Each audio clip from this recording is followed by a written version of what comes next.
Hey, what is up, everybody? This is Stevie Breach coming to you here today. We're talking about what is going down over there in Saudi Arabia. Basically, when WWE got into business with Saudi Arabia, I think right off the bat, people thought that they were messing with the wrong kind of people.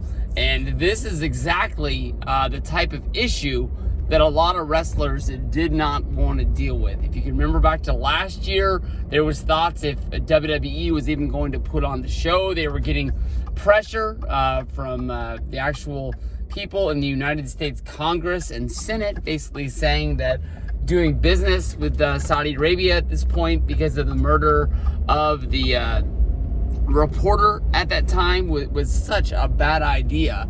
And now here it is, the day after Crown Jewel, the wrestlers are still stuck in Saudi Arabia. There are some internet news reports basically saying that it is only a mechanical issue with the airplane.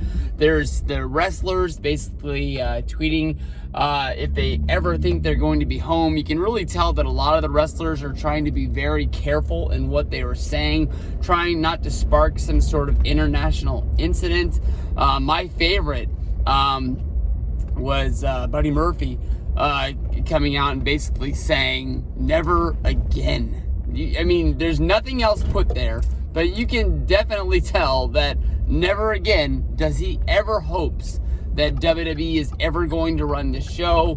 There is no money in the world, being stuck on an airplane on the tarmac, getting ready to take off for 6 hours is worth. And then basically just being told, go back to your hotel, and not being told anything about what is going to happen next. Basically, the wrestlers on the roster that are the most important to the WWE are mostly all out. Paul Heyman and Brock Lesnar left on a private jet right after their match, probably when the show was still going on. There was a news report that they gave Hulk Hogan, Jimmy Hart, and Ric Flair a ride there. So I'm not quite sure if they were on that flight as well, but nowhere has it been noted anything about Flair, Hogan in the news reports today. It was reported that Kevin Dunn and Vince McMahon flew home on Vince's private jet after the show, and they were able to leave with no problem.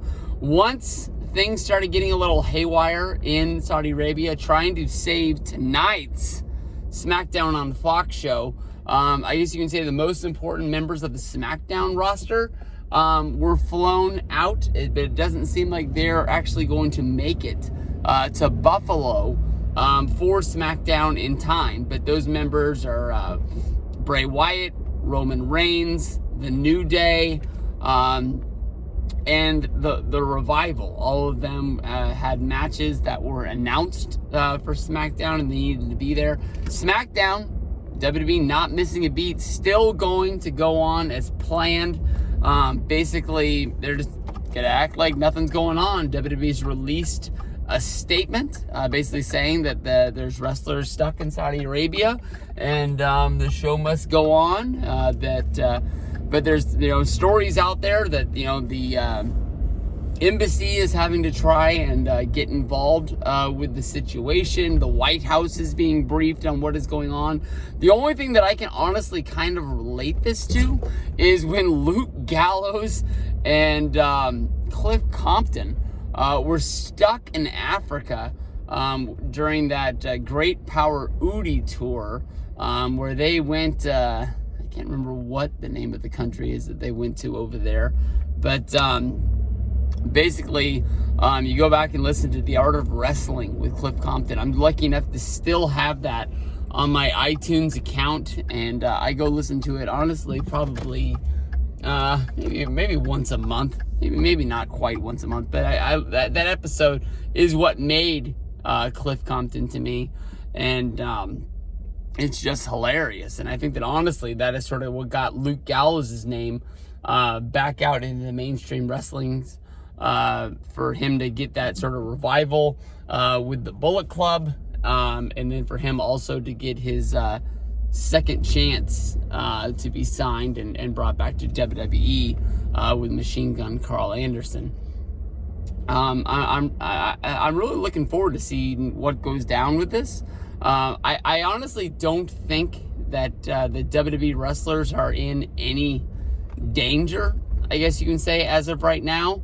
But honestly, when you're dealing with the people from Saudi Arabia, you don't really know what the hell is going on over there. So, I mean, they live by different rules, and basically anything can happen. But you would think that, WWE wrestlers have at least a little bit of star power, that they'd be able to hopefully be safe from all of this. But there's got to be more news from this. The only thing I'm wondering is who the first wrestler from WWE is that's going to get released, that basically does the podcast circle and comes out and basically says what is going down. This is going to be like the news story of the plane ride from hell. Basically, that every wrestler that was there is going to have a story, and every year that story is going to get a little bit bigger and bigger as more stories come out about it. A lot like, when wasn't it Sin Cara bit Chris Jericho on the bus when they were on a European tour or something like that, and then Jericho was coming out and he had some videos talking about people reacting to bath salts. Basically, I think that was his way of saying what happened in the situation without really pointing the fingers, and being able to tell the story so people would know what was going down. So we'll see. Cross your fingers. Let's hope people like No Way Jose, Rusev, Buddy Murphy, and the rest of the WWE cast and crew, Zack Ryder, Kurt Hawkins, can all get home. And, it makes me wonder, what Cain Velasquez is doing. Well, I mean, he's a guy, he's got a lot of money. He might be able to even find his own way out of there. With him, Rey Mysterio, Hulk Hogan, Ric Flair, if those guys that got a majority of the money and they want to find a way out, they might be the only ones there that are not at the mercy of WWE to find their own way home and then figure out what happens from there.